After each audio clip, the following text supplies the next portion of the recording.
Golden State Warriors si DeMar DeRozan na lang ang last chance. At Bob Myers nakatulong nga ba sa Philly sa pagkuha kay LeBron? Opisyal nang natapos ang paghihintay ng Golden State Warriors kay LeBron James. Matapos pumirma si LeBron sa Philadelphia 76ers, napipilitan na ngayon ang Warriors na lumipat sa kanilang Plan B para sa nalalabing bahagi ng off-season. Sa loob ng ilang linggo, isa ang Warriors sa mga kuponang naghihintay sa magiging desisyon ni LeBron. Ngunit ngayon na opisyal na ang paglipat niya sa Philadelphia, kailangan nang ituon ng Golden State ang kanilang pansin sa iba pang paraan upang palakasin ang roster. Unang prioridad, ibalik si Draymond Green. Ayon sa artikulo, ang unang hakbang ng Warriors ay ang muling mapirmahan si Draymond Green. Iminungkahi ng may akda na ang isang 3-year, $42 million contract ang maaaring pinakamainam na kasunduan.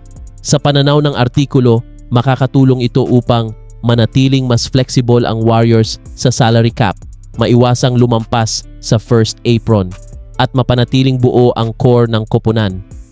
Punan ang roster gamit ang veteran minimum. Dahil wala na si LeBron, iminungkahi rin ng artikulo na gamitin ng Warriors ang mga natitirang roster spots sa mga murang veteran signings. Isa sa mga pangalang binanggit ay si DeMar DeRozan, kung sakaling pumayag siya sa veteran minimum contract. Bukod dito, maaari ring ibalik ang Gary Payton II at bigyan ng standard contract si LJ Cryer, habang ang ilan pang batang manlalaro ay maaaring mapirmahan sa two-way contracts.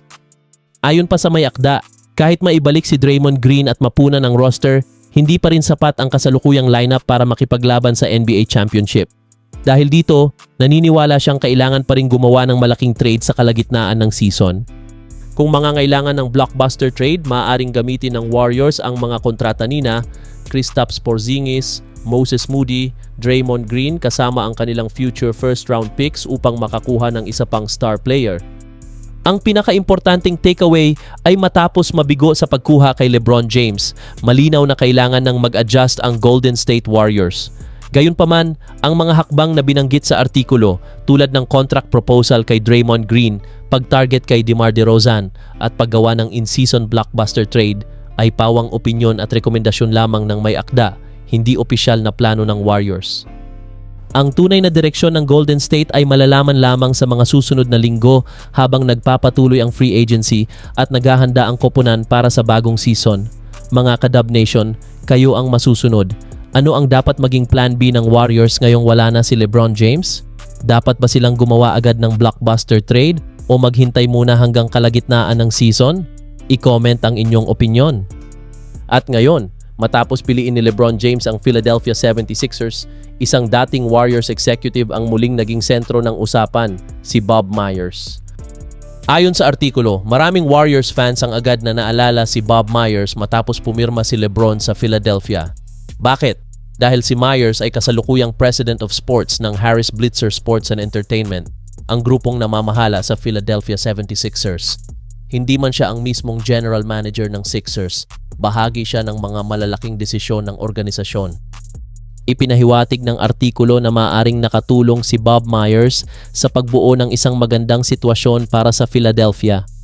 Ngunit walang opisyal na ulat o ebidensyang nagsasabing si Myers ang nagkumbinsi kay LeBron James na pumirma sa 76ers. Isa lamang itong pananaw ng may akda. Masakit ba ito para sa Warriors? Ayon sa artikulo, oo. Noong umalis si Bob Myers sa Golden State, marami ang naniwalang nakita na niya ang unti-unting paghina ng Warriors. Ngayon, habang ang Philadelphia ay nakabuo ng isang malakas na roster kasama si LeBron James, ipinapalagay ng may akda na tila mas naging tama ang naging desisyon ni Myers na lumipat ng organisasyon. Isa rin sa mga punto ng artikulo ay ang pagbabago ng reputasyon ng Golden State. Noong kasagsagan ng kanilang dinastiya, maraming superstar ang gustong maglaro sa Warriors. Ngunit ayon sa opinyon ng may akda, hindi na raw ganun kalakas ang hatak ng Golden State ngayon, lalo na matapos piliin ni LeBron ang Philadelphia.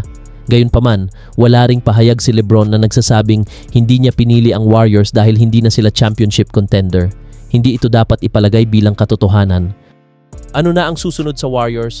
Ngayong wala na si LeBron sa free agent market, kailangang ituon ng Warriors ang kanilang pansin sa pagbuo ng mas malalim na roster, posibleng extension ni Stephen Curry, mga trade opportunities bago o habang tumatakbo ang season, at iba pang paraan upang manatiling kompetitibo sa Western Conference.